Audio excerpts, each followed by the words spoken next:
How's everybody doing? Welcome to the show, y'all. This isn't even really an official show. I'm just babbling out here. Happy Halloween to everybody. Crystal is to my left, and she is walking our cat. Our cat is actually on a leash right now. He looks ridiculous. He's also sitting very funny right now. Yeah, he doesn't. Whenever, you told me this, but whenever he's on the leash, he takes like a couple steps and sits. Like he can't get it out of his mind that there's something on him. And that's his way of trying to get rid of it, right? Like, maybe if I sit, it won't be here anymore. Is that the idea? He's just uncomfortable in it, but he loves being outside, so he's very happy. He's purring very loudly, but the leash just makes him want to, like, just lay on the ground. Yeah, I wonder if he'll ever just learn that you could just ignore the leash and do whatever you want, you know? Because that thing that you're holding, the leash goes out like 30 feet, right? Yeah. Like, he's got carte blanche out here on the porch, and he's just, like, sitting there, you know? Here, shall we show everybody the kitty? They've seen Salem. They've seen Salem before, but you can show. You should see the spooky kitty. I mean, he's perfect for Halloween. Hey, buddy. Hey, buddy. There he is. Hey, buddy. Hey. Hey, buddy. Wait, you're going to leave him on my lap? Is that a problem for you? I mean, it's kind of hard to talk with my hands with him on my lap, but I could try. It's all right. You can leave him. It's fine. Hey, buddy. I was going to wear my costume, guys, but I feel like the material is too serious to do that. I'm dressing as like a 1970s guy this time. Somebody asked if I was going to change my hair because very famously, I got the blonde hair by being Zach from Saved by the Bell with Crystal, and Crystal was Kelly. And so, how long ago was that we did Zach and Kelly? That's been a few years. Has it been 3 now?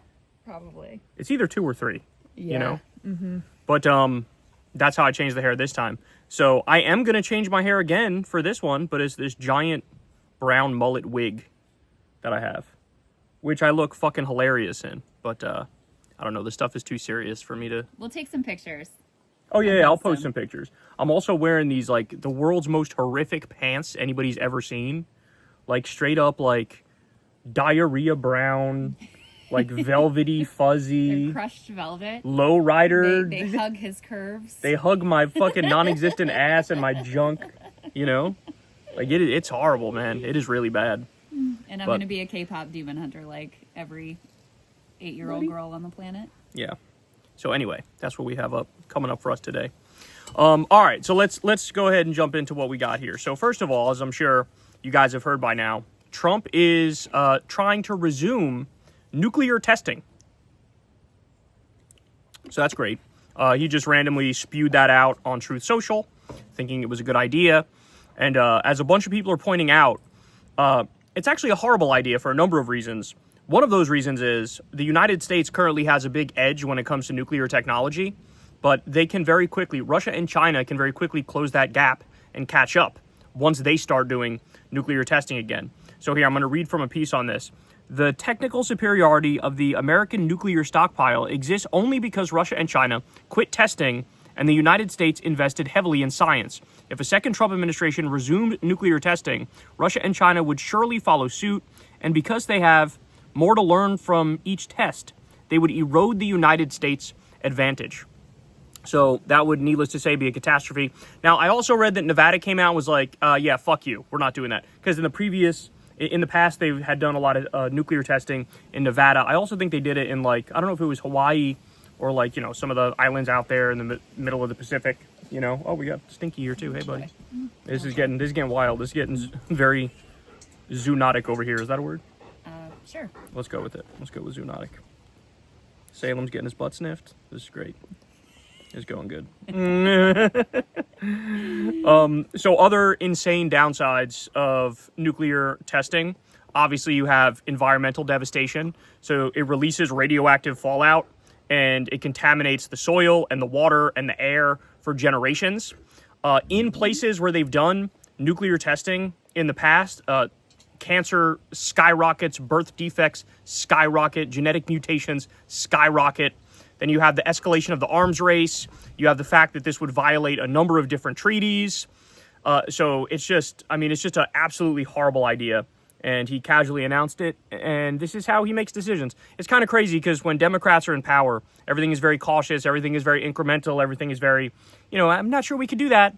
With Trump, he just fucking blurted it out on Truth Social, we're going to do nuclear testing. And hopefully he gets blocked, but he seems intent on actually doing it, so that would be a catastrophe.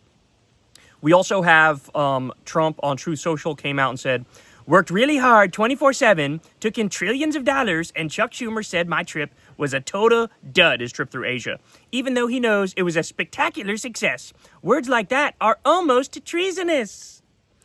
So we're getting there, y'all. We are getting there between NSPM 7 saying shit like this, investigating Letitia James, going after James Comey. Like, we're at the point where it's like, if you disagree, it's treason. If you disagree, it's illegal. We're not going to let you disagree. So every day it gets worse. Every day we degrade at a record clip. He also tweeted something about Biden, or Truth Socialed something about Biden. And I don't even know what this was in relation to. Apropos of nothing, he said, he is a criminal and should be in jail, a major lowlife and failure, an ugly person both inside and out. I beat him badly and love watching him squirm now. So, do you know what that was in relation to? It was out of nowhere to shit on Biden like that. No.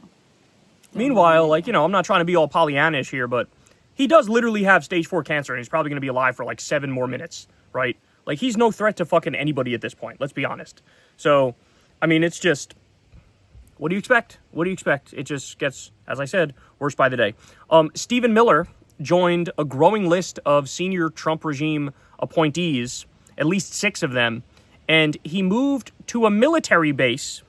And the reason he did that is because now him and all the other Trump regime hacks are shielded from any sort of protest. So they're shielded from any sort of potential violence, but they're most importantly shielded from any protest whatsoever.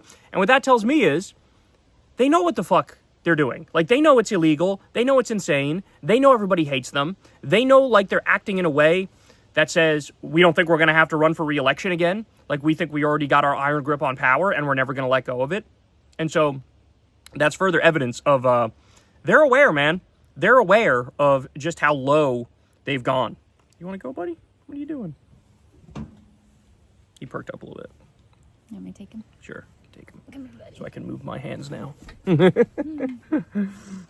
So he's so funny. When he's inside, he wants to get outside so bad. Yeah. And then he gets out here and he's docile. He's just lazier. Yeah. He's so happy, though. Yo, he loves being outside. Yeah. This cat loves being outside. All right, let's talk a little bit about some economic stuff. Here's a bad sign. An estimated 1.73 million vehicles were repossessed last year. That's the most since 2009.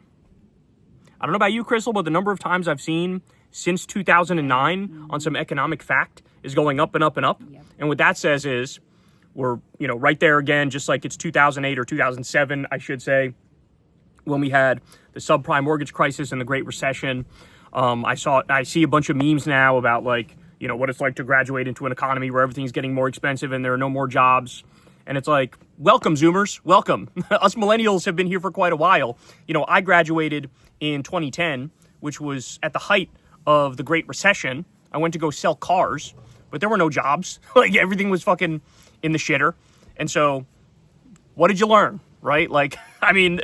There is a pretty straightforward and clean takeaway to all this, which is, would you look at that? It always happens to be a Republican administration and their policies that lead to a colossal collapse in the economy. It was George W. Bush for, us millennials, and for you guys, it's Donald Trump and his horrific policies. And so 1.73 million repoed cars, that's a lot. And if I had to take a guess, I think that's only going to get worse and worse as time goes by. Before the AI bubble pops, too. That's right. And that's NVIDIA 17 now worth more than 2 Canadas. More than all of Germany. That is the fakest thing I've ever heard in my life. Yep. And the AI bubble is 17 times bigger than the internet bubble and 4 times bigger than the subprime mortgage bubble. Think about that. Basically, the economy is fake. Have you seen these charts where it's they send, it's 7 AI companies just shifting money back and forth? And then they say, there's a lot of economic activity and growth happening. Meanwhile, they say if you remove the AI stuff, the economy grew 0.1% the last quarter. Yep. And that may be the last time we're growing for quite a while, if I'm being honest with you. So very, very ugly stuff. So we also have this. 62 senators signed on to sponsor a bill extending SNAP benefits during the shutdown. That's 15 Republicans that joined all 47 Democrats. But the majority leader, John Thune, is refusing to call the vote. And Speaker Johnson is refusing to put the House in session. So, in other words, we have the votes to make sure that the food stamp money goes out, but they're not allowing it. The Republicans are not allowing it. By the way, Trump already has the authority to take care of that. Trump already has the authority under a shutdown to use emergency powers to say this money is crucial, it's vital, it's necessary, and to send out the food stamp money. But he's not doing it. And he's not doing it because he wants pain. He's not doing it because he looks at it as a Democrat program. And so now 40 million people are going to go hungry. And by the way, food banks as well are being crushed. Trump blocked 94 million pounds of food from going to food banks. At the same time now, he's withholding the food stamp money. So this is absolutely catastrophic. And you see the economy contracting at a time when it's the fucking holiday season. Like, this never happens around the holiday season where you see all these layoffs, but now we're getting mass layoffs during the holiday season. That is a disastrous sign right there. I mean, that is a really, really bad sign. All right. I wanted to read you guys this. There's a tweet here that says, it's bad when something like this doesn't immediately get deleted on Reddit. So the post says, when will people finally realize the U.S. white-collar job market is never going to recover? Similar to how manufacturing work never returned to the U.S., white-collar work won't either. It's not coming back. It's not like 2008. The companies laying off U.S. white-collar workers are doing fine. In fact, many of them are doing better than ever. In 2008, these companies were failing and had to slash workers to stay alive. They hired many back when the economy improved. The economy is doing fine now. U.S. white-collar workers are simply too expensive relative to Indian, South American, and European white-collar workers, and they don't bring enough value to justify keeping. That's the exact economic situation U.S. factory workers were in. The jobs aren't coming back. Traditionally secure career paths, like becoming an engineer or climbing the corporate ladder, are dead. It's over. You're just repeating tropes about how the world worked from 40 years ago. Isn't that chilling? Absolutely. That's chilling. And I think that's true. I think that's where we are, between AI taking people's jobs, now the outsourcing of more white-collar jobs. Remember, there was that video that went viral of somebody checking somebody into a hotel from, like, India. Remember that? Yep. Like, they're even coming for the desk jobs at fucking, the La Quinta Inn. No, they want to get rid of human labor. That is the goal. That's the goal. Getting rid of human labor is the goal. You want to talk about people being radicalized and, like... Ooh, buddy. Yeah. Oh, it's a wrap. Radicalization is... it's going to go fucking through the roof. Because basically what you're saying to these people is that society doesn't give a fuck about you and you can die. We want to make fuck you off. worthless. We want to make you We worthless. have no use for you. Yeah, and like, what do you think? You told me this, that as soon as the elites start getting mass unemployed, that's when revolutions actually happen. Yeah, like the type of people who, go to law school and go Right. get their MBA and like their parents were middle class or upper middle class and they expect to be able to do that. And then it's like, yes, when that happens, that's when shit hits the fan. And I really get the sense, like, I don't think Trump has ever thought through any of this. He has not thought through any of this. He has not thought through the long-term impacts of his tariffs. They think it's all coming to an end. The empire. Oh, so you think he does know this? I think they do. Interesting. And so their operation is like a smash and grab. Well, I agree. The smash and grab, I agree, but that's more for the smarter billionaires. For Trump, I just think he's so incompetent and so stupid that he hasn't thought through it. And he thinks I could just put, like, my bullshit narrative smiley face on all of it and pretend like everything is great even though it's not. Maybe. You know what I'm saying? Yeah. But yeah, I mean, they're just like looting the treasury and trying to hoard everything they can for themselves because they know what's coming. Because Insane. they're the ones making it like they're the ones That's right. who are creating this outcome. So they know what's going on. We also have the FAA issuing ground stops at Washington Reagan Airport due to staffing issues. This is now a number of airports that the same thing is happening because they're going without fucking pay. All these, these airport workers, these air traffic control workers are going without pay. And after a while, I don't know about you guys, but you do it for 2 weeks, 3 weeks, 4 weeks. At a certain point, you're going to say, I got to pay the fucking rent. I got to pay the mortgage. I got to pay the light bill. I got to put food on the table. I'm going to fucking food banks to survive. Pay me or fuck off, or I'm not going to fucking show up to work. And that's exactly where we are now. So just absolute destruction of society. I really hope Democrats don't cave, though, because Republicans are feeling the pressure more. Their poll numbers are going down more. And all Democrats are asking for is to not have your health insurance premiums triple. That's all they're asking for, and they're correct to do that. So we'll see what happens from here, but it's good that they've stayed strong to this point. Apparently, we also had Trump in China. There was that video coming out of Japan where he was like wandering around aimlessly, and people were like, Jesus Christ, what the fuck is wrong with him? He's mentally gone. He also went to China, and in China, apparently, President Xi manhandled the shit out of him. So here's a headline for the New York Times. The art of letting Trump claim a win while walking away stronger. By withholding soybean purchases and rare earth exports, China extracted relief from U.S. tariffs and delayed export controls without conceding much in return. So, in other words, this happens all the time. Trump creates a problem, right, by doing something stupid. Then, eventually, he rolls back the stupid thing he did, and he claims victory. It's like, no, you just created a problem and then fake solved it when you just could have not created the problem in the first place, and everything would have been fine. Instead, we have these fucking soybean farmers in the U.S. that are all on the brink of absolute catastrophe and bankruptcy, and it's because of you and what you did. And he's also bailing out Argentina. Bailing out... My fucking seltzer spilled. Bailing out Argentina at the exact fucking time that American soybean farmers are collapsing. Meanwhile, China's buying soybeans from Argentina. So it's like the soybean farmers are getting fucking double fucked. They're getting double fucked over. All right, let's hope this towel doesn't fall again. I'm using it for shade for my computer so I can actually see the stories. Okay.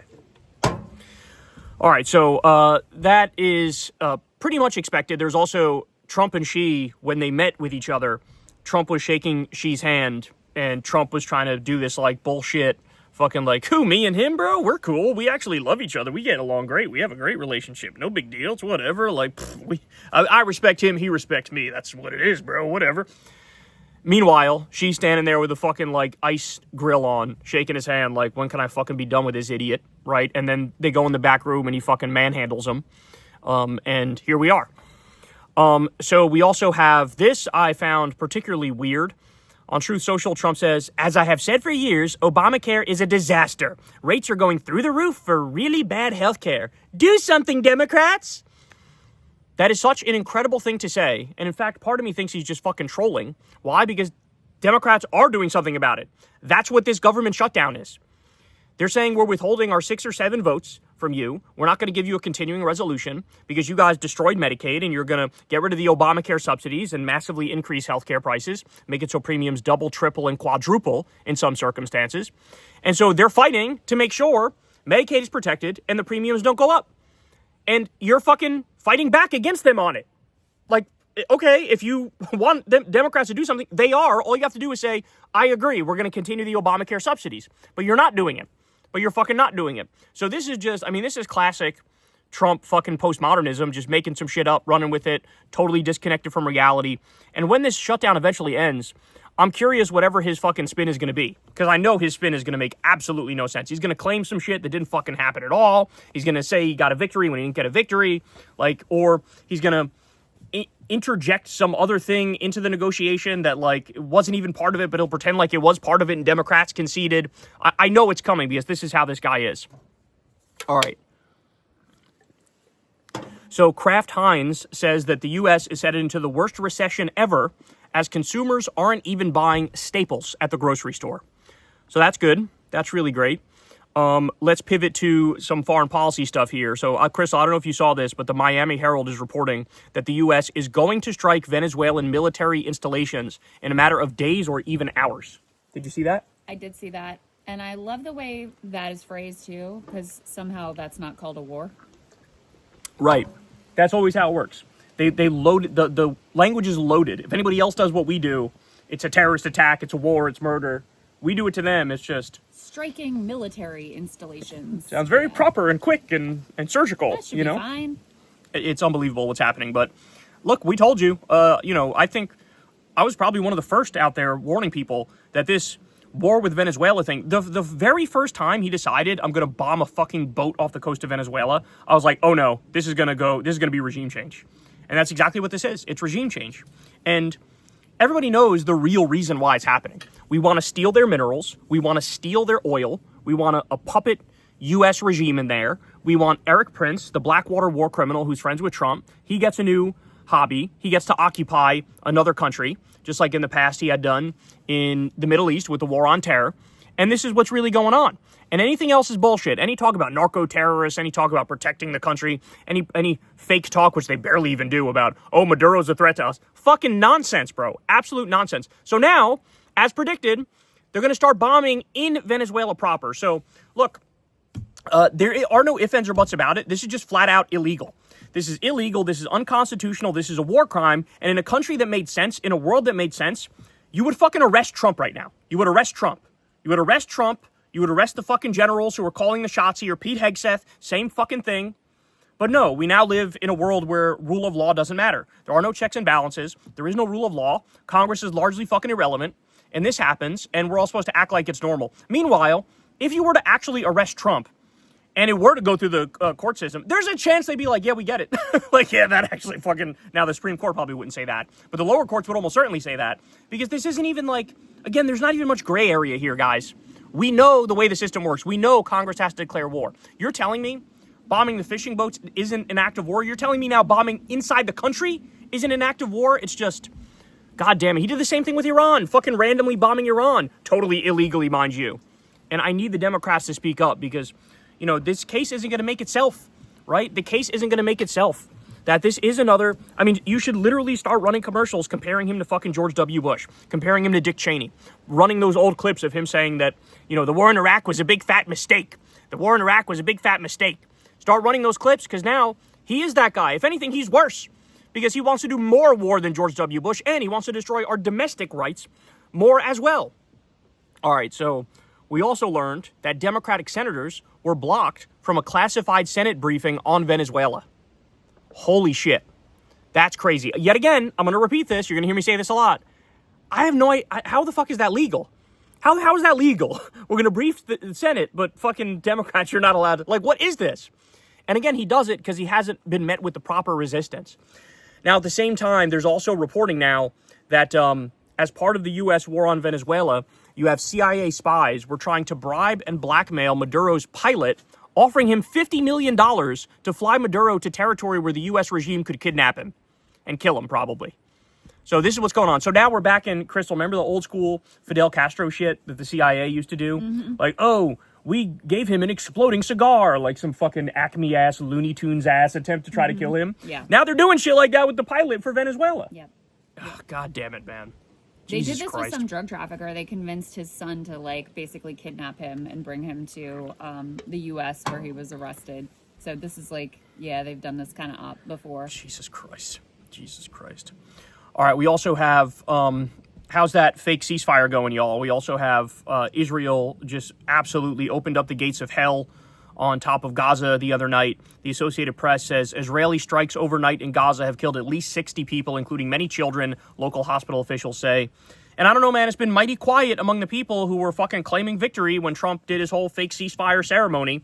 That trigonometry idiot whose name I don't even know because he's that irrelevant, fucking Piers Morgan. They were all out there like, why can't anybody on the left ever give Trump credit when he does amazing things like this? Meanwhile, we called it. I told you this was the case. They had already violated it over 30 fucking times. They'd already killed dozens of Palestinians. They had already paid ISIS-affiliated gangs to kill Palestinians during the beginning of the ceasefire, right? So they were violating it from fucking day one, right? And now here we are. They decided to bomb again, all the while, as I told you they would do, they blame Hamas like Hamas violated the deal first. That's total nonsense. It's always been nonsense. But here we are. This is not, you cannot trust the Israelis. You cannot trust the Americans. They are liars. They are bullshitters. Their word means absolutely nothing. And in a situation like that, as you'll see, they cannot continue, the U.S. in particular, cannot continue to run the world.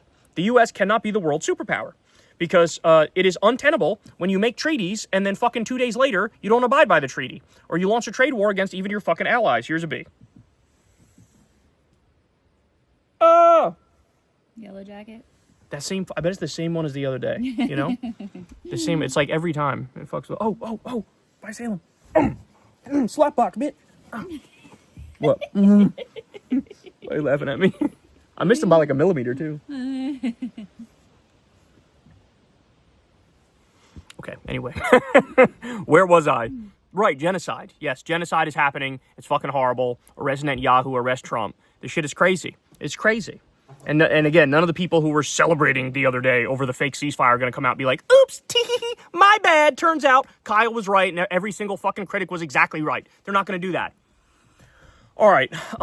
So Trump, we've talked a lot about how his lies are getting worse and worse and more extreme by the day. One of his talking points has been, I stopped 8 wars. I think he started with 6, then he raised it to 7, then he raised it to 8. Now he says it's about to be 9. But I stopped 8 wars. He's literally stopped 0. 0. Well, now we have more lie inflation. You guys know his talking point when it comes to the economy. We brought in $10 trillion. And then that became, we brought in $18 trillion. And now he upped it to $22 trillion that he says he brought into the country. Total nonsense. He hasn't even brought in a fucking $1 trillion. In fact, manufacturing jobs are fucking leaving the country at a record clip. Factories that were supposed to open up are not opening up anymore. This is exactly like when him and Zuckerberg were caught on a hot mic where Zuckerberg was saying, did I do a good job, sir? I forgot the number you told me to say. When Zuckerberg said, oh, yes, I'm going to invest $800 billion or whatever the fuck it was. Like, the lying is the point. He knows he's lying. And shame on the media for not fucking bringing this up. Shame on the media for not breaking down this lie and making it more clear that any other president lied this absurdly, and it would be over, bro. Like, it'd be a wrap. Like, they would be fucking doing the 25th Amendment as we speak. All right, so, Crystal, I know you'll like this story because you actually just interviewed Graham Plattner. Yeah. Mm-hmm. Did you see that Governor Mills in Maine, the Democrat is running against Graham, vetoed 4 bills, including one on farm worker rights in Maine. Wow. So it's a measure to allow agricultural employees to discuss pay and working conditions with other workers. She vetoed that. Another one she vetoed would have hiked taxes on the rich. Really?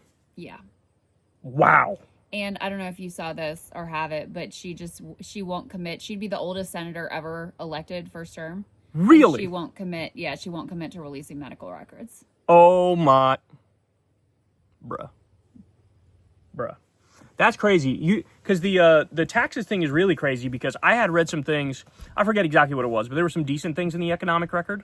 But to not raise tax on the rich, that's like basic Democrat stuff. And she really opposed. She opposed a measure that would have hiked taxes on corporations. Oh my God. There were a number of her being against taxing the rich and corporation things that I had pulled because I was looking into her record as well. Jesus fucking Christ. She's got not great relationships with labor unions there. Oh no.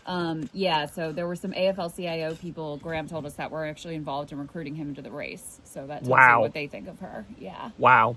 So anyway, Mills is, so for anybody worrying about Graham being the next Fetterman, it's not. It's Mills who you have to worry about being the next Fetterman. And I understand the concern. Everybody's worried about the next Fetterman all the time, or the cinema or the mansion. I get it, man. Those people are fucking horrible. But I really think it's more likely to be Mills, especially since Mills' record on Gaza is fucking atrocious. She's a total Israel simp. And Graham's out there saying Israel's committing a genocide. So I think people need to change their frame of reference here and realize that there's a lot of dirt already on Mills. Real substantive policy dirt. Not bullshit like, oh, he posted some shit on Reddit in fucking 2014 or whatever the fuck. No, like real dirt on Mills. Policy dirt. All right. Crystal, did you see the Heritage Foundation thing? Yeah. So the president of the Heritage Foundation, Kevin Roberts, who's just like this generic white guy, literally had no idea who he was until he posted this video. He follows me weirdly. What? Yeah. Oh my God. I was disturbed by that. Go take a shower. Jesus Christ. So anyway, this guy, Kevin Roberts, generic white guy, he's the president of the Heritage Foundation. He released this weird video, 2-minute and 39-second video, where he goes out there and he says that, well, a lot of people have been speculating that we're distancing ourselves from Tucker Carlson over the past 24 hours. And I think he said that because there was evidence that they scrubbed the website of references to Tucker. They had it previously. Okay. I don't know if that's true, but that's what people are saying, is that they scrubbed their references to Tucker. They're trying to distance from him. Why? Because Tucker just had on Nick Fuentes, right? Nick Fuentes, the Nazi Groyper. And so this guy comes out and he gives this piece of, we don't believe in canceling people. We're not like the lefties. We're not like the liberals. We don't cancel. We openly debate and disagree. And while I disagree with things that Nick Fuentes says, we are not going to cancel him or Tucker because they had an interview. So we are maintaining our relationship with Tucker Carlson. So as many people pointed out, this is total Groyper victory is what this is. This proves they are going to take over the Republican Party. And, Hanania wrote a piece about this. I believe you mentioned this, that Fuentes is the future. because this is like, it was like some he who shall not be named bullshit. And then what you're doing is creating intrigue around him, right? You're creating this intrigue by saying, oh yeah, we don't agree, but he's allowed in the tent and we're not going to fucking distance ourselves. And it's like, hey, idiots, he is a literal Nazi. I mean, I fucking covered the quote. In fact, I think I have some right here. Let me pull them up if I have them. But the list of things, quote, Hitler was really fucking cool. This is a direct quote from him. Quote, I admire Hitler. He has done Holocaust denial by using the cookies reference. Oh, how can you make 6 million cookies in this many ovens or whatever the fuck it was? It's an old clip, but he's a known Holocaust denier. He's also said repeatedly to his audience, you guys have to hide your power level and do trickery and deceit. You have to invade the institutions, but don't let people know what your real beliefs are. Your real beliefs being neo-Nazism, right? And then I could go on here, but he says things like, democracy is wrong.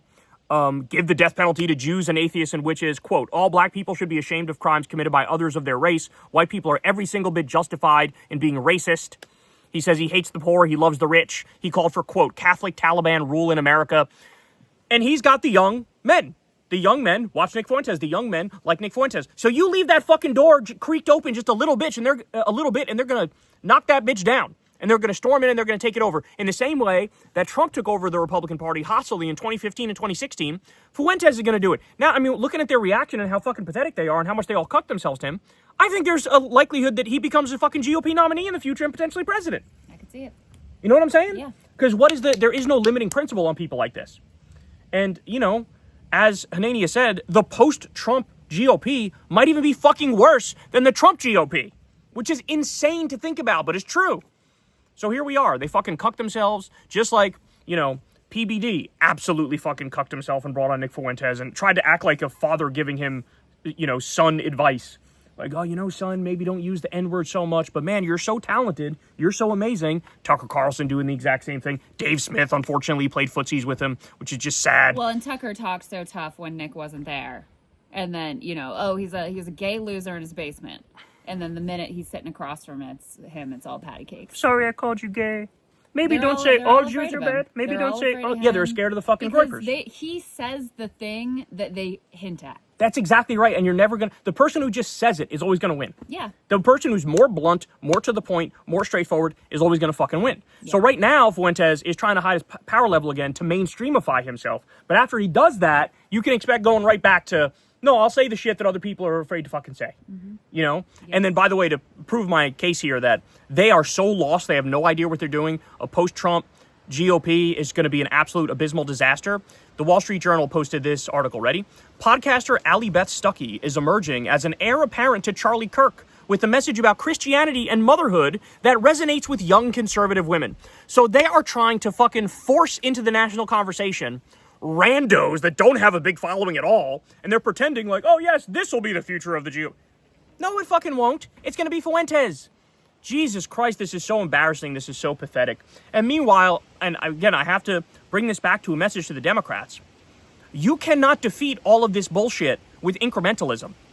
We need to do our own version of just fucking say it. Just fucking tell the truth. Just be honest. Just say, we're going to end all the wars. We're going to do universal health care. We're going to do free college. We're going to raise the minimum wage to a living wage. Everybody's going to have a right to join a union. We're going to do a 4-day fucking work week. You're going to get paid time off by law. We're going to wipe out the medical debt. We're going to wipe out the student loan debt. We're going to go after the wealthy. The billionaires are the problem. The fascists are the problem. We're going to tax the billionaires. We're going to make it so that nobody is a billionaire.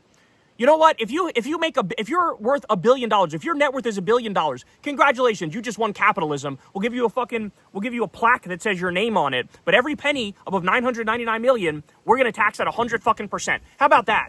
Because this is what you have to do in a country where we have tens of thousands of homeless veterans and 600,000 homeless people, and people go bankrupt for fucking medical bills, and I'm supposed to sit back while Elon Musk is worth fucking $500 billion and act like that's okay? Meanwhile, he's the dumbest fucking man on the planet? No, not gonna happen. Not gonna happen. So it's time for us to fight fire with fire, and we tell the truth, and we be honest, and we be straightforward, and we be blunt, and we don't play this bullshit game where we talk about incrementalism as they like fucking usher in a new Fourth Reich.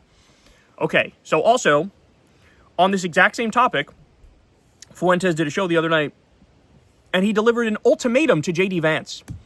And he said, look, under no circumstances can you condemn the Groypers. Under no circumstances do you distance yourself from us. Quote, if you cross that red line, I swear to God, I will be there in Iowa with 10,000 groypers. So he's saying, I will make you fucking lose. I will make you fucking lose. If you cross us, if you say things we don't like, I'll make you fucking lose. And so he is flexing his power with the base. But the funny thing is, it's like he's willing it into reality. It's almost like a fake it till you make it type thing. He's willing it into reality. And yes, he has, 100,000 young far right-wing men who are all about his show, all about his message. But like, they're active and they're motivated, and they literally scare the establishment of the Republican Party into thinking that it's not 100,000 people, that it's fucking like 50 million people. That's what they're doing. And so this guy, he's scared the other Republicans into fucking bending the knee to him. And it's a pathetic thing to watch. It shows how, they really are pussy bitches, And Trump did this with them too. Trump fucking snatched the ball sacks off of all of the top Republicans. Ted Cruz, Marco Rubio, fucking all of them. Fucking Mike Johnson.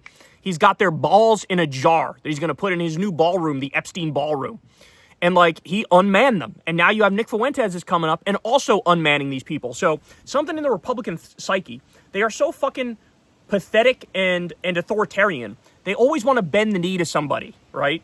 And it was Trump, and it looks like now it's going to be fucking Fuentes. And I don't think J.D. Vance, a guy who's changed his name fucking 3 times and changes his religion like he changes underwear, right? I don't think this guy is going to have the fucking stones to man up and say, you know what? Fuck you. Fuck you. I'm the leader here, not you.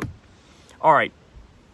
Now, we do have some good news because, as Dropsite News is reporting here, there was a major election upset that just happened. Dutch elections saw the far-right leader Geert Wilders, famous for his anti-Islam rhetoric and strong support for Israel, lose to the center-left liberal Democrat 66 party.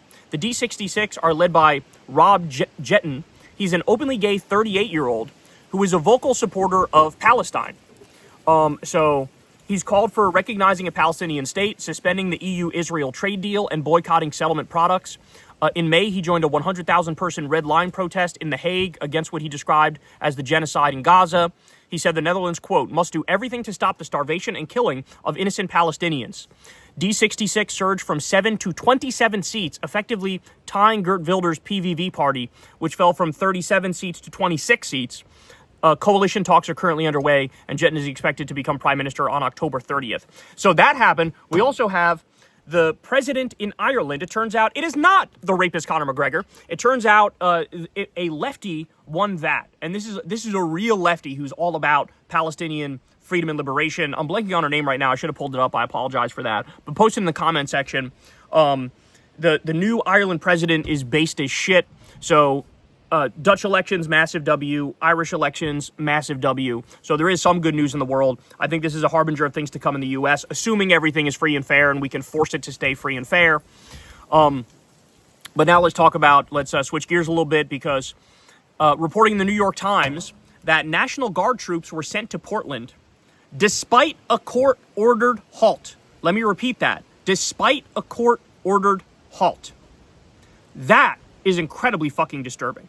That is incredibly fucking disturbing. And it's another example. We saw this around Kilmar Abrego Garcia. We saw this around CICOT in El Salvador, Bukele's fucking slave labor concentration camp, that a number of courts say you can't do this, you can't do that, you can't deport them there, you have to do due process, you have to have habeas corpus. And some of those decisions, Stephen Miller and others at ICE and others at the CBP and Trump himself just fucking brushed off the court decisions and said, make me. I'm going to do whatever the fuck I want to do.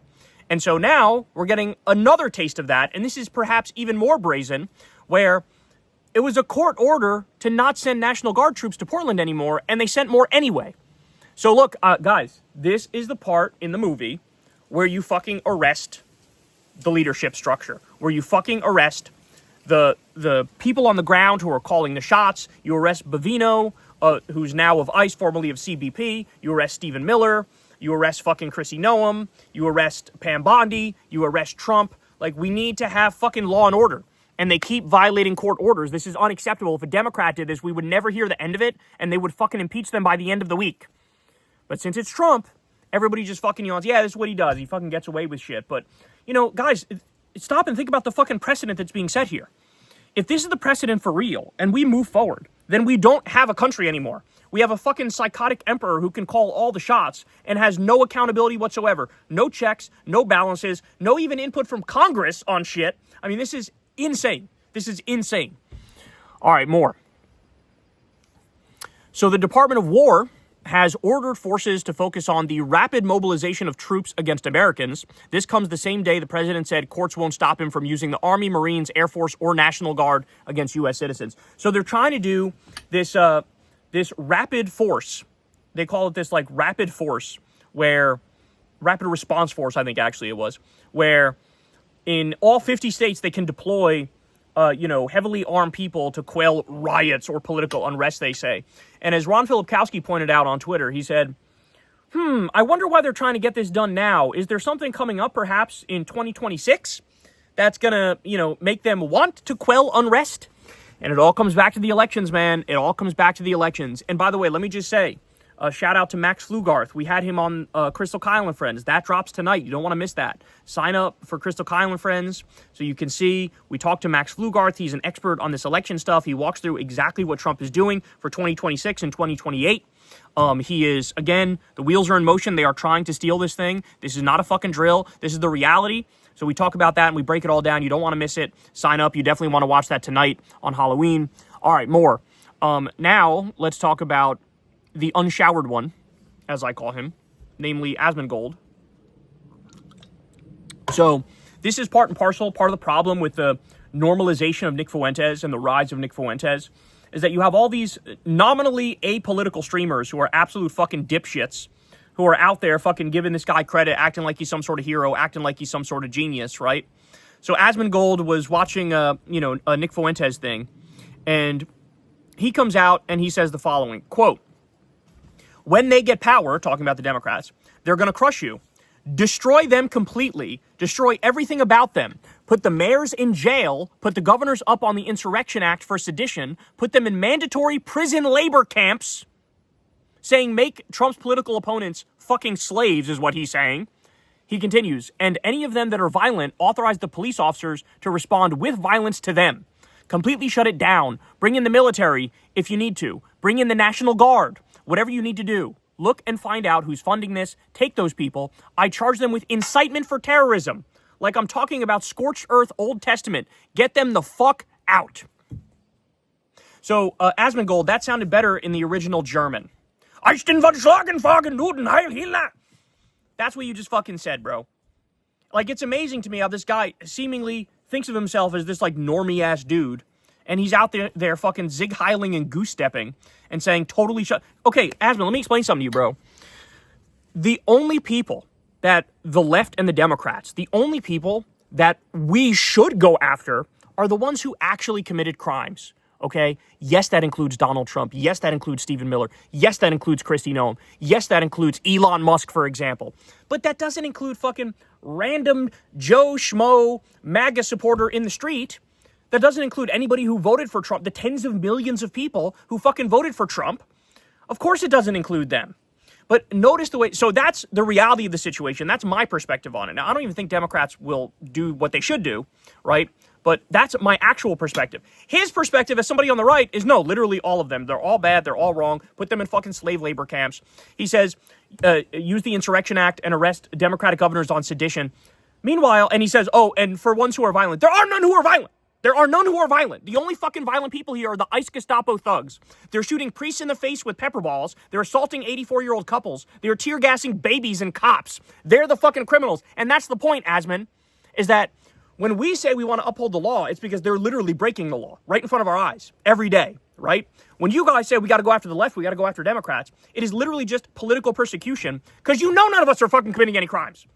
What fucking crimes? There are no crimes. There are no crimes. It's absolutely incredible. It's absolutely incredible. Charge them with incitement to terrorism. In other words, if you disagree with Trump, if you protest ICE, if you're out there in the streets, if you're part of the No Kings protest, oh, it's incitement to terrorism, and the people who are funding it are funding terrorism, even though there is no fucking terrorism. So I never want to hear ever again anything about fucking free speech from your dipshit ass. Ever. I don't want to hear anything about free speech. I don't want to hear anything about the Constitution. I don't want to hear anything about freedom and liberty. because you are an enemy of those things. You are an opponent to those things. You are a dyed-in-the-wool authoritarian fascist. That's what you are. You are totalitarian in your thinking. Anybody who disagrees with the right, they're a fucking problem. That's how you think. Look at how quickly it escalated, man. Look at how quickly it escalated. The same people who 5 years ago were sucking themselves off like they were First Amendment heroes because they wanted comedians to be able to say fucking slurs. Now all of a sudden, God forbid you protest Trump. You're done. It's over. Get in the fucking jail cell or sit down and let me put this gun to your temple, bitch. That's where we're at. That's where we're at. So thank you, Asmongold, fucking giant streamer Asmongold, helping to normalize Nazism, helping to normalize fucking Nick Fuentes. I mean, this is disgusting. And then you got a bunch of young men, disaffected young men, watching this guy sit there in his fucking filth with roaches and fucking and rats in the background, right? And taking life advice from this guy. Like, why can't you just admit you guys are fucking maladjusted freaks and you have hate in your heart and you want other people to suffer, particularly liberals and leftists? Meanwhile, what's the fucking crime we committed on the left-wing side? I'm serious. What's the crime we committed? The crime I committed is what? Wanting everybody to have health care? Is that my crime? Wanting everybody to have free college or free trade school? Is that my crime? Wanting everybody to have higher wages and be able to join a union? Wanting everybody to have paid vacation time by law? Wanting everybody to not die in a stupid fucking foreign war for no goddamn reason like we're about to witness right now with fucking Venezuela? Mr. I'm against the forever wars is starting another fucking forever war after already bombing Iran and Somalia and Yemen and all these other places illegally. So, yeah, that's our fucking crime. Being anti-war, being anti-corruption, being pro-free speech, actually pro-free speech, being in favor of freedom to determine how they want to live their lives like trans people but by the way, this is our fucking crime. This is our crime. Our crime is wanting to make the country better. That's not okay, according to the fascists. Their whole politics is defined by who they hate and how much they want to make those people suffer. Our politics are defined by, even if I hate these people, I want them to have health care. I want them to have free college. I want them to have a living wage. I want them to have paid vacation time by law. I want them to have a 4-day work week. I want to fucking tax the wealthy and make it so everybody else can have a decent standard of living. I want a roof over everybody's head. I want to end homelessness. That's our crime. Our crime is wanting to improve the country. And why should we do that at a time when everybody's fucking vicious and hateful and petty and vindictive? Why would we want to do that? Jesus Christ. All right. So Tim Dillon on his show, he claimed that the Palantir founder, Peter Thiel, is now quietly trying to buy off major social media influencers on both the right and the left as part of a broader effort to position J.D. Vance for the presidency in 2028. He says it won't be long before those same influencers begin promoting Palantir as a necessary force against terrorism. So, I think he's right. I believe him. We are in we're in the golden age of grifting and the golden age of the sellouts. That's what we're in right now, which is why you see, I mean, I can't even tell you how many times I was watching videos on this NBA gambling scandal, and then they'll interrupt their coverage on the gambling scandal to promote DraftKings or some shit. Like, that's literally what's happening in this country, right? It's a joke. It's a mess. I mean, how many news outlets, how many political outlets do you know that, don't take any corporate money, have never done an ad read, have never spoken to billionaires? You only know a couple. You could count them on one hand or less. It's 5 fingers or fewer, the number of shows that are actually principled and have not sold out. So we live in the golden age of sellouts. And so it's only in a situation like that you can have like crypto gambling being fucking pitched to people, all NFT scams, crypto scams, all this nonsense. And all the influencer world is like just absolutely rotten to the core. You got all these people who are just trying to make a quick buck, scamming their own audience, like fucking profiting off of degeneracy and showing themselves to be total pieces of shit, right? And I don't doubt that Tim Dillon is right, that you got Palantir and you got, Peter Thiel now trying to buy the allegiance of these people to try to force J.D. Vance to be our next president. I don't doubt that. So just be prepared, because it's going to be a massive psyop. Even Trumpism is a massive psyop too. Like, you think people are feeling good about him now? No, he has a fucking 37% approval rating because everybody realized, oh shit, everything sucks. Prices are going up, unemployment's going up. Why are we bombing Venezuela? Why do we send $40 billion to Argentina when our own farmers are going bankrupt? We got conned. Why did Trump just cut taxes for the rich but raise them on regular people? Because you got conned. Because you got played. You got played for a fucking fool, right? So it's already a psyop with Trump. It's going to be an even bigger psyop with J.D. Vance. And J.D. Vance is Peter Thiel's plaything. He's literally the failed drag queen, J.D. Vance, is Peter Thiel's plaything. And so here we are. He changed his fucking name 3 times, changes his religion like he changes underwear, like I said before. Guy has no idea who the fuck he is. He's literally a puppet to the billionaire class. He does the bidding of the billionaires, the AI tech broligarchs. So I think Tim is right about this, and beware, look around for all the people who are, trying to pump out J.D. Vance and pretend like he's the man. Just know it's a load of shit, and they know it's a load of shit. They're being paid to take that position. Okay. Got to talk a little bit about New York. So because of Trump not sending out the food stamp money and people starving, Kathy Hochul, the governor of New York, is declaring an official food emergency in New York and has announced an additional $65 million for food assistance, bringing the total to $106 million dedicated in just the past few days. So this is, unfortunately, Democratic governors are having to step up and find a way to fill the void left by the Republican presidency. But guys, this gets back to something we've been talking about, which is I think it's time to have the conversation about a national divorce. Because what are we getting out of this? So understand something. The blue states are net taxpayers to the federal government. We pay more than we receive, okay? That's what the blue states are. The red states are net tax receivers. They pay less than they get back from the federal government. So in this arrangement, they are way better off. Beyond that, we also get less representation. Wyoming has 2 senators for fucking next to nobody who lives there. 17 people live there, right? And a couple elk. And then California's got roughly 14 quadrillion people, and they also have 2 senators. The system is fucking biased to the high heavens, right? And what do we get for this? What do we get for paying more in taxes and getting nothing back? We get Trump cutting pediatric cancer research and Meals on Wheels, Trump kicking people off of Medicaid. We get invaded by the National Guard and ICE and the FBI and the DHS and the military, right? So what's the point? If we break this country up, if we have the blue states of America and the red states of America, we could workshop those names. I'm not married to those names. But I guarantee you within fucking 50 years, we'd live in a social democratic utopia here. We'd have universal health care. We'd have free college. We'd have free trade school. We'd have higher wages. We'd have, an amazing housing situation where everybody's got a roof over their head. We have, you wouldn't have to worry about being fucking attacked because you're trans, right? Or casually a law being passed that denies you your medicine, right? Your treatment. So it's time to start having that conversation because what we're witnessing now is just unacceptable, bro. It really is. It's just unacceptable. All right, this one's kind of funny, but there's a MAGA Republican-appointed judge who was caught on a police body cam, I believe in Arizona, and she was drunk and pissing on herself on a public bench. I'm not kidding. A MAGA Republican-appointed judge, drunk and pissing on herself on a public bench. She said, quote, "I want you to know my name is Judge Christine Olson," she told officers, emphasizing the word judge. Then her husband showed up. He caused a scene. He was arrested for obstructing and resisting arrest. And there was this whole fucking fallout. I think she may have stepped down. But there's literally video of her fucking pissing on herself. So they're your MAGA Republican intellectuals there. This is what they're doing. They're currently pissing on themselves, drunk, realizing how much they've utterly obliterated the entire country. So that's good. That's good stuff. There's a Wall Street Journal report that I wanted to share with you. And only under Trump do you see something like this. And it's not, nobody even talked about it. Nobody even covered it. It's not breaking news or anything like that. But apparently, Al-Qaeda is on the brink of taking over an entire country, the country of Mali. So that's great. Don't worry. I'm sure Trump is I'm sure Pete Hegseth is working overtime here. He's going to figure it out. He's going to take care of it. Nobody worry. It's okay.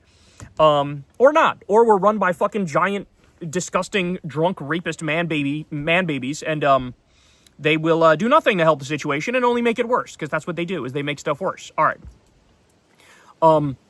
So I'm not sure if you guys have seen this, but friend of the show and candidate for Congress, Kat Abu-Ghazaleh, remember that she was charged, she was indicted for, I don't even know what the specific argument is, but they say she committed a crime because she was protesting ICE. I believe she was standing in front of an ICE vehicle that was trying to move, and that was part of the protest. And so they're charging her, and I don't know what the charge is, but they're saying she could get up to 6 years in prison. Well, she's been doing the rounds and getting on the media to talk about this stuff. And it's really fucking crazy because she got interviewed by Tara Palmieri, and Tara started asking her about this, and Kat sort of crashed out and then left the interview early, and people are highlighting this and saying, oh my God, this is like a new Katie Porter moment. You know how Katie Porter was berating that person interviewing her? But come to find out, Kat had told her in advance of the interview that she couldn't talk about her pending criminal case. Because, for legal reasons, her counsel had instructed her, you can't talk about this. So when they started the interview and Tara kept asking about this, that's what led to her crashing out. It's not that she didn't want to talk about it. It's not that she didn't have answers for her. It's that she shouldn't fucking talk about it, right? And so, unfortunately, the moment didn't look good for Kat, but it's also kind of bullshit because Tara just wanted to get some clicks, just wanted to get some eyeballs on her show, and so she sort of mucked up this fake-ass moment, even though she was told, I can't talk about this thing. So really, really sad, but we're 100% with Kat because this is just political persecution is what it is. The idea, you blocked a vehicle. Fucking okay. Civil rights marchers did the same shit. Who gives a fuck? Like that's peaceful protest is to disrupt shit.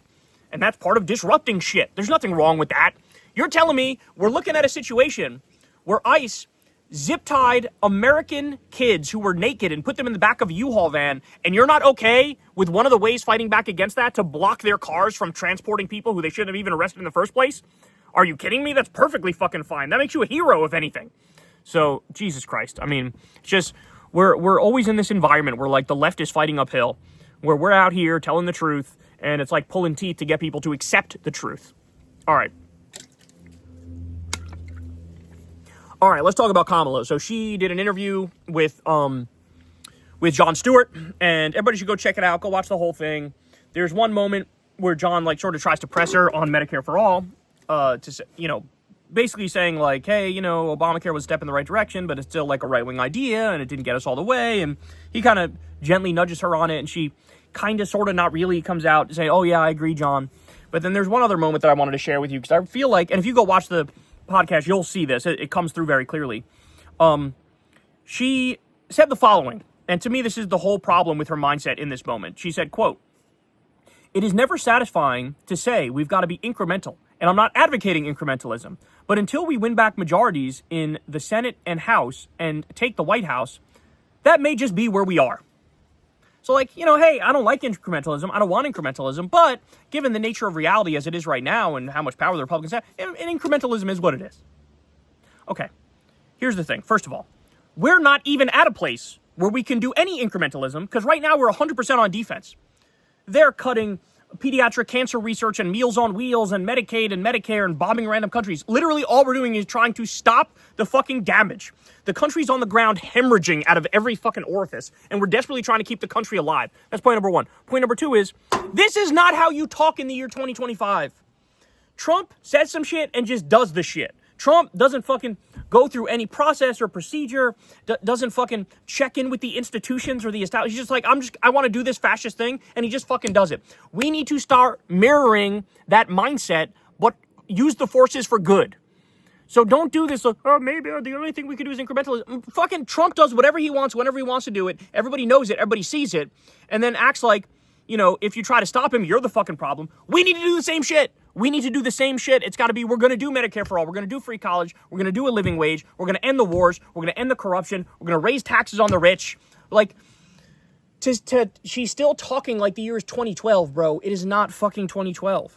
And so this triggered me. And the problem with the whole podcast, and again, you'll see it if you go watch it, is that, Jon even asked her at the end, like, what's it been like this last year for you or something like that? And basically her answer is literally all about herself. And, like, I just can't wrap my mind around what it's like to be in that mindset in this moment. Because we are looking at fascism take over this country. We're looking at ICE round up innocent people and put them in fucking concentration camps. We're looking at Trump bombing random countries on a whim, knowing that they're no threat to us whatsoever. We're looking at NSPM 7 being implemented, where Trump's trying to criminalize literally any and all dissent whatsoever. We're looking at Letitia James being unfairly persecuted, and fucking James Comey, the same thing. And, like, I don't need to go down the whole list. Epstein files, whatever. Like, we're looking at all of this, the fucking collapse of this country, and her answer was literally all about herself. And she didn't bring up any of the things I brought up. And it's like, I'm sorry, man, if you are, that's not acceptable for this moment. Like I said, Kamala, you want to run again, you want to be president, go out there, fucking protest ICE, and get arrested by the ICE Gestapo thugs. Get on their radar on purpose. Fucking make a point of being a stick in their ass. How about that? So it's just, you go watch it, you tell me what you guys think, but it's just so out of step for the moment. It reminds me of a worse version of what Obama did in the interview with Mark Maron, where he seemingly thought, like, yeah, everything's kind of normal but bad. And you get the same sort of vibe from Kamala, and it's like, you guys don't get it. Like, you really don't get it. There might not even be a fucking next election, and you're out here acting like it's still 2012. So it was very, very frustrating. All right. But now let me switch gears because I got to defend her on some shit. So a bunch of right-wing idiots, they're posting a clip from an interview she did, a Diary of a CEO podcast or something like that. And one right-wing asshole said this: Kamala Harris, when asked what her mood is these days, quote, "Fuck it. Can you imagine if someone with a fucking mentality was running our country right now?" And I saw many iterations of this tweet, many iterations of Republicans saying the exact same thing. Can you believe she said, fuck it? Oh my God. If she was running the country, we'd sure be in trouble. And so I replied to this and I said, yeah, since she said, fuck it, maybe she'd be bombing fishing boats and crypto scamming her own supporters. It's like, these guys are totally fucking unserious. Look, for all of my criticisms of Kamala, and I have many, and like you just heard me say, I don't think she should be the candidate in 2028. I don't think she's up for the moment, right? But having said that, Trump supporters are literally just like, their brain is made of fucking figgy pudding, right? Like, how are you this disconnected from reality? Let me tell you something. If Kamala Harris was president, there wouldn't be cuts to pediatric cancer research and Meals on Wheels. There wouldn't be brain drain in this country. You wouldn't have millions of people dying overseas because we cut off all the U.S. aid support for HIV meds and malaria meds, right? She wouldn't be bombing Venezuela and starting a new war with Venezuela. She wouldn't have fucking alligator Auschwitz operating and sending innocent people there. You wouldn't have had 288 innocent people sent to a concentration camp in El Salvador. So, for all of Kamala's flaws, literally her on her worst day is 1,000,000 times better than Trump on his best day. So, I don't want to fucking hear it. Can you imagine? Kamala said, fuck it. If she was running the country, we'd sure be in trouble. If Kamala was in power, we'd probably see massive inflation and massive unemployment. Exactly like we're fucking seeing now. Oh my God. Oh my God, bro. All right, more. Prince Andrew was apparently stripped of all royal titles and evicted from Windsor Mansion. And why did this happen?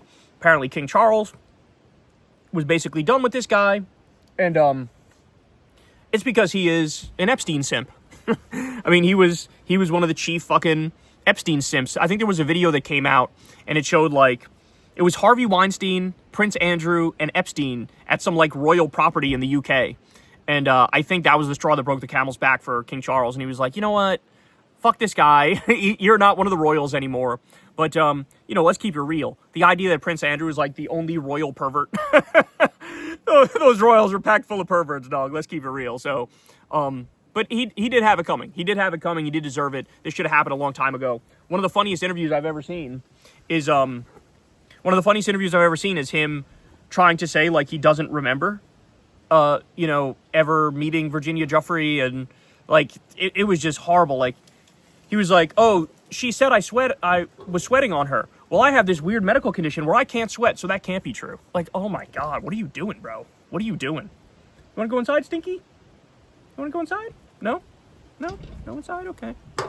All right. So there's also New York Post is desperately trying to stop Zoran. The election, by the way, is this Tuesday coming up.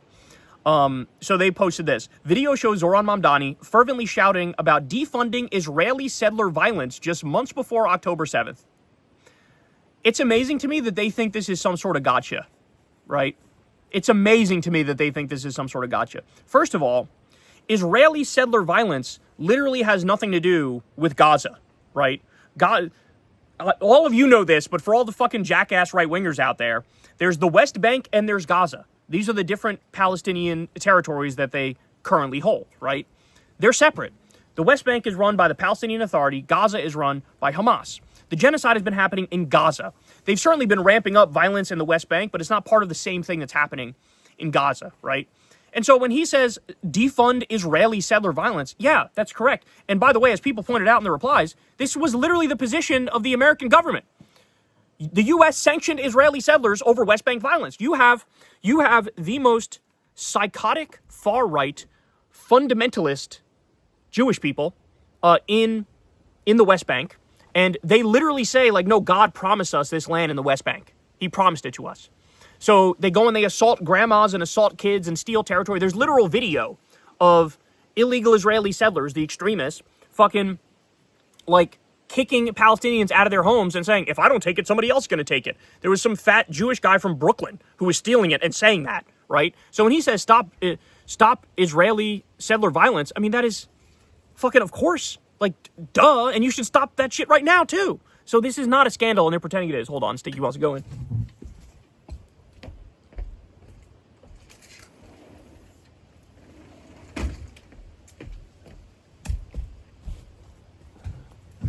So yeah, just absolutely fucking incredible. Like, the things they try, every time they try to take him down, they honestly just make him look cooler. Apparently a guy who worked for Trump for 10 years, ICE wrongfully deports him, and now they're scrambling to fix it. My guess is the only reason why this is being reversed is because this guy fucking called Trump and was like, hey man, I'm being deported. But apparently that's what you need these days in order to be taken seriously, in order to stay in the country, is you need to know Trump personally for him to bail you out. So, if anything, this is just like a super sad story that not everybody has this fucking connection, you know? How many lives have been ruined? I mean, we've said it before, but even like Cuban immigrants, they thought they'd be safe because they're Cuban, and the Cuban immigrants in this country are right-wing because they fled Fidel Castro in Cuba, and he literally opened up the jails and sent all the criminals to the U.S. Funny enough, the Republicans welcomed them. Why? Because they're going to vote right-wing. So, they thought, oh, we're safe. When he says we're going to deport people, he doesn't mean us. Like, we vote for him, we're good. And then he fucking deported all those people too.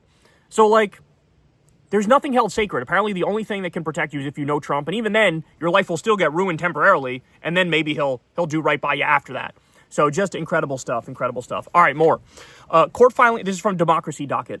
Court filings reveal that states using the Trump administration's untested citizenship verification system to purge voter rolls may be mistakenly flagging eligible voters at an alarming rate, risking the chance of voters being disenfranchised. So let me just say, yes, that's the fucking point, Democracy Docket. That's why they're doing it. This is what ballot purging is and ballot spoiling is. We've talked about this before. I'm going to go watch our Crystal Kyle and Friends interview with Greg Palast, because he documented this in the 2024 election.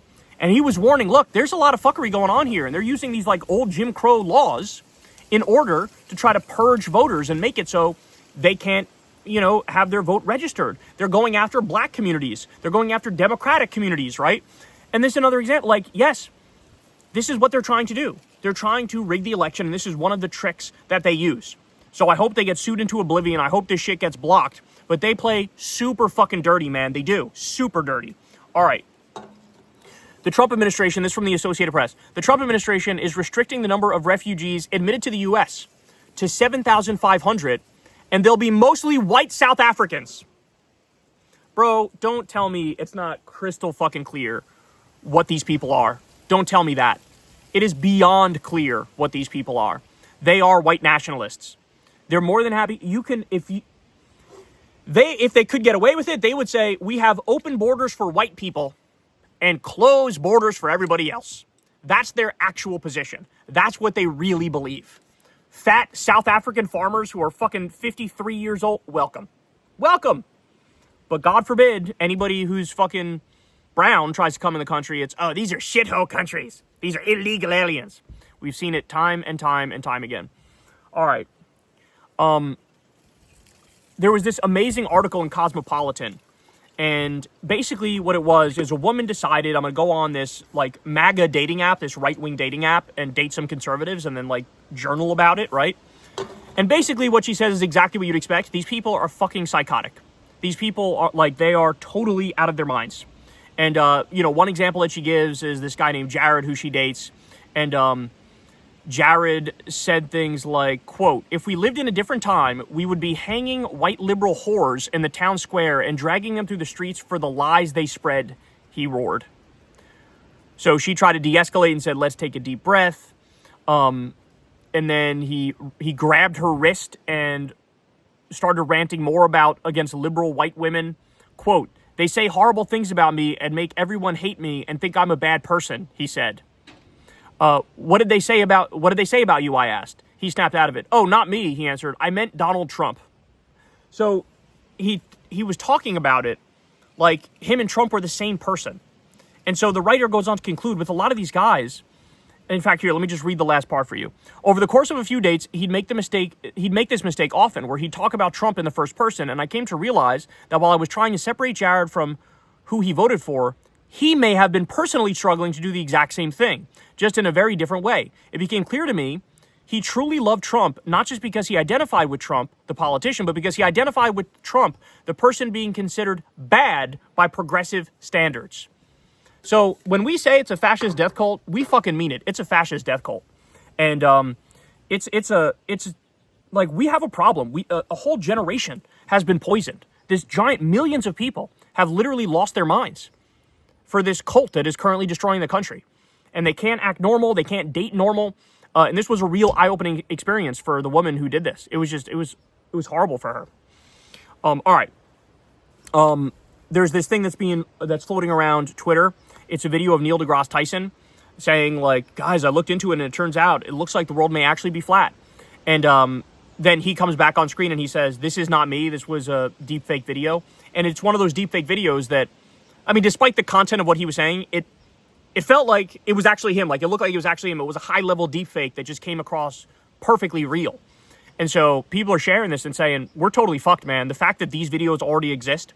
And we're seeing this now. We're seeing deepfakes already fool people. Either that or malicious actors are posting it, trying to fool people, knowing it's fake.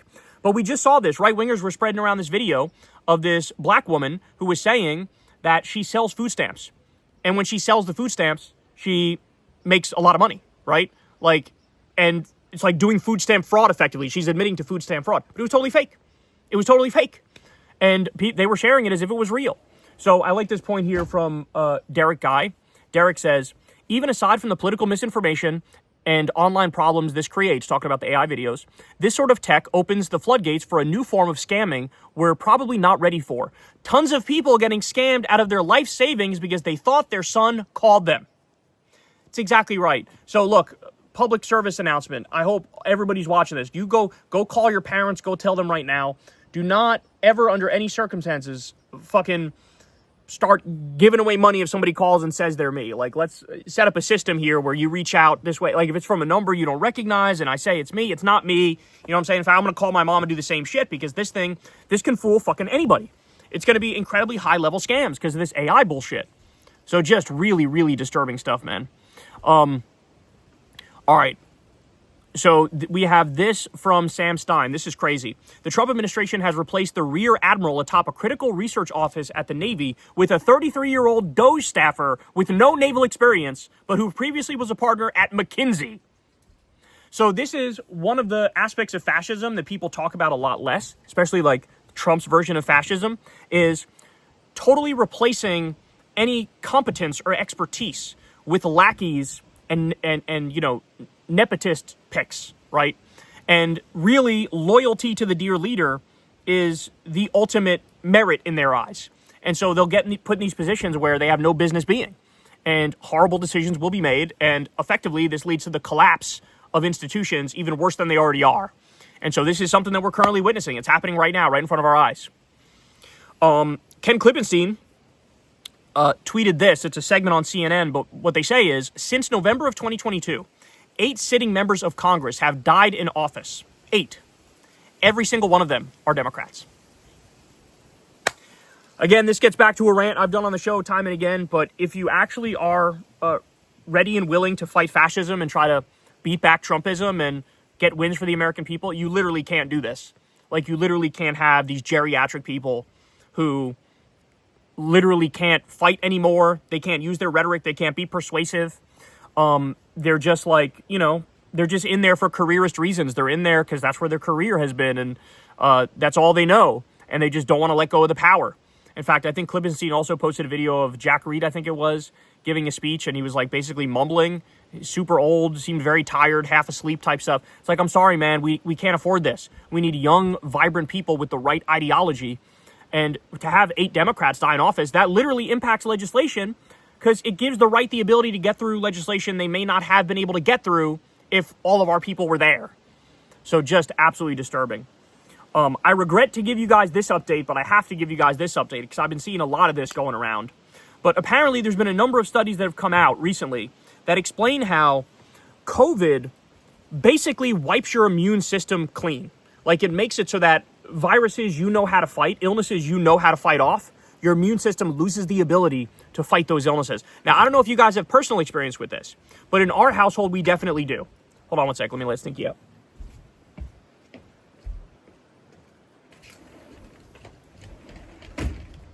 What are you doing, Stinky girl? What are you doing, Stinky girl? What are you doing, Stinky girl? What are you doing, Stinky girl? All right, where was I? So after we got COVID, everybody in the house has had COVID, like most houses, right? If I'm being honest. And within the next, 2 years, it was like people were getting sick in the house, every fucking 3 weeks. It'd be a new illness every 3 weeks, and then the whole house would get it, right? And these were all, pathogens that we knew our immune systems had defeated, had the memory of, knew how to defeat them so we don't get sick by them again. But COVID had wiped out the immune system so that you get fucking everything, right? And so this is an example of that. They're saying here that it kills your lymphoid cells and it short circuits your immune system so you forget how to fight things you know how to fight. And so it kind of acts like HIV in a very similar way. The other thing is it triples your likelihood of getting a heart attack. It increases your likelihood of getting blood clots. There's a lot of fucking problems that are now just coming to light. And so, if anything, it makes me even more furious at the anti-vax cranks. It makes me more pissed off at all these assholes who spread COVID misinformation and acted like they were keeping it real. Fact of the matter is, they don't know shit. They don't know their ass from their elbow. And look, to be honest, I don't know shit either. But what I do know is, I know how to read a fucking study, right? I know how to listen to an expert say X, Y, and Z. And right now, the expertise and the evidence is clear. This thing was different. This was not like anything we've experienced in the past. And we're still going to be dealing with the fallout. And it's going to happen for a long time. So, very, very scary headlines that are coming out about that. All right, more. Let's see. I only got a couple more here for you guys. How about this? This story is crazy. From MSNBC. 2 federal prosecutors have been placed on leave at the direction of the White House after filling a sentencing memo seeking 27 months in prison for a pardoned January 6 rioter who brought illegal guns and ammunition to President Obama's house in 2023. So in other words, the federal prosecutors were going after this January 6er who committed crimes. He committed crimes, right? And Trump is going, no, don't go after him because he's a January 6er and I pardoned 1,200 of them and I want them to be free no matter what. So if you commit crimes for Trump, you're in a special, you get special protection, right? That's how it works in his mind. And this guy literally brought illegal guns and ammunition to Obama's house in 2003, literally threatening to kill Obama. And Trump is still saying, how dare you go after him? Now, by the way, this gets crazier because in the filing, it wrote down that the federal prosecutors wrote down that Trump posted what was Obama's address. And that's when the man showed up there with the guns. So Trump, doxed him. Then this guy showed up with guns. And so not only did they fire the prosecutors, but they also took that out of the filing. Because they were like, hold on, you're throwing President Trump under the bus here. By letting everybody know that it's because of his actions that Obama's life was threatened. And so this is where we are now. If you are a MAGA criminal, you are free to go. We talked about it with George Santos, the world's biggest criminal. I mean, this guy committed fraud 58,000 fucking times, stole people's identities, stole hundreds of thousands of dollars from them, committed fucking money laundering, all sorts of scams he ran, used campaign funds to buy luxury goods. I mean, it is a laundry list of crime after crime after crime. Totally got away with it because Trump pardoned him. Trump even made it so he doesn't have to pay restitution. So if you were scammed by George Santos, he was going to have to pay you. Now he doesn't have to pay you. I mean, it's so dark. This is so dark. This is so gross. This is fucking abysmal. And that's to say nothing about the pay-to-play scam where you go join Mar-a-Lago, give Trump $1 million, he'll give you a pardon no matter what the fuck you did. This is where we're at. This is where we're at now. And so, God forbid you try to go after somebody who is going to kill Obama. No, not acceptable. If you're a January 6er, you're free to go. Even though many of them, by the way, they've been freed. They assaulted cops. They fucking are fredophiles. Trump wants them to be free. He doesn't fucking care. He doesn't care. All right. So there was this post that I wanted to share with you because this really gets into what's going on with this ballroom. I think people are correctly calling it the Epstein Memorial Ballroom. From now on, we will refer to Trump's ballroom as the Epstein Memorial Ballroom. Just the fact that he's building it is totally illegal. destroying the East Wing of the White House. He has no right to do that. He has no authority to do that. He did that anyway. That's the people's house, not his house. He didn't care. He fucking knocked it down. Just gross. He's also crowdfunding the building of the ballroom. Well, that's also illegal. You can't just raise money from billionaires and then have them build a $300 million ballroom and act like there's no pay-to-play thing going on here. Of course there is. They're giving you money for the ballroom, and you're going to do them favors. You've already done them favors. It's I scratch your back, you scratch mine. This is who he's representing. He's representing the billionaires. He's not representing you. He doesn't give a fuck about you. That's why he's sending $40 billion to fucking Argentina, and as he's withholding the SNAP money. So you got to go hungry, but Malay gets to fucking get $40 billion. Fucking the bee is back. God damn it. I fucking hate this thing, man. But let me read you this, because as Andrew Kerr points out here, the ballroom thing is a giant money laundering scheme. Listen to this. Here's why the new White House ballroom project is not real. The demo is obviously real. Some background. I am a licensed architect with 20 plus years of experience. I have worked on multiple federal projects with sensitive building programs that require background checks. Number one, with a projected size of 90,000 square feet and a newly revised budget of $300 million, the cost per square foot would be $3,333. No building costs anywhere near that. $1,000 per square foot is astronomical. So do you understand that? $1,000 per square foot is a lot. They're saying it's $3,333 per square foot. So something's off here. Let's continue. Let's assume, since we're drawing on the classical style, let's assume, since we are drawing in the classical style, that the proportions of the building adhere to the golden ratio. A 90,000 square foot would be a building with a footprint roughly 380 by 235, longer than a football field, and 1.5 times as wide. The building is projected to accommodate 999 people. That's 15 per square foot is required for a banquet area. 20 per square foot per person is pretty comfortable. What you see in that rendering below is closer to 20 square feet per person. That's only 20,000 square feet, or a space that is 200 by 100. It's supposed to be a ballroom, so let's be extraordinarily generous and provide 10,000 square feet for the ballroom support functions, and another 10,000 square feet for pre-function. Extraordinarily generous. That's still only 40,000 square feet, not even half of the supposed building. Number three, there are no drawings for the building. The renderings are poorly coordinated. Exterior views do not match the interior views. See below, the White House is 70 feet tall to the roof. The interior renderings show a room that is roughly 100 by 200 with 20 feet ceilings. The exterior renderings show a building footprint of 4.5 times that amount. Those are renderings that could be produced by young staff in a week or two at most. Nothing else exists. So in other words, homie saying, clearly this is like some fucking massive money laundering scheme, and they're doing it right in front of our eyes. And it would make sense. It would absolutely make sense that this would be a way that you can launder your money. So we've come to expect it, right, with Trump. We've come to expect shit like this with Trump. That he's that lawless, and his billionaire buddies are that fucking lawless. All right, and then finally, we'll end on this one here, and then everybody can go enjoy their Halloween. But this is crazy. Business Insider is reporting that Ireland is planning to make a $1,500 a month basic income for artists permanent. So I believe they did a pilot program. It worked out really fucking well. So now if you're an artist in Ireland, you'll get paid $1,500 a month just for being an artist. So this is what it looks like. For those of you who are wondering, this is what it looks like when your government gives a shit about you. This is what it looks like when, there's concern for regular people. And they actually give a shit about quality of life. So, love that. I've said it before, but we have Social Security in this country for the elderly. One of the things I would be in favor of is Social Security for all. I think we should have universal basic income for everybody, so that everybody gets basically a living allowance. Instead, we don't have that. We have a country that cuts taxes for billionaires and raises taxes on working people. So, but I love that Ireland is doing this. Most of the UBI studies I've seen have been phenomenal. The results have been great. It ends up helping people out tremendously, and it doesn't lead to more, laziness. They're going to sit on the couch. They're not going to do shit. The studies I've seen prove that doesn't happen. That people end up using that money for things they should use it for, like paying the light bill or getting food or whatever the fuck. It doesn't go to drugs. It doesn't go to vices. It doesn't go to alcohol and gambling and shit like that. And it winds up helping people. It gives people financial freedom too, in a sense, where if they want to try to switch their job, previously they couldn't, they don't have the money to go do the job search, etc. This makes it so that they get a cushion and they can do it. So it's just a win all around. So shout out to Ireland and shout out to artists in Ireland. We love this shit, and hopefully the rest of the world can sort of catch up to this stuff. But all right, guys, there you have it. There's the show. Love y'all very much. Hope everybody has a great rest of your day. Hope everybody has a great Halloween. Put below in the comment section what you're going to be for Halloween. Like I said, I'm going to be a 70s guy. I'll take some pictures and post them.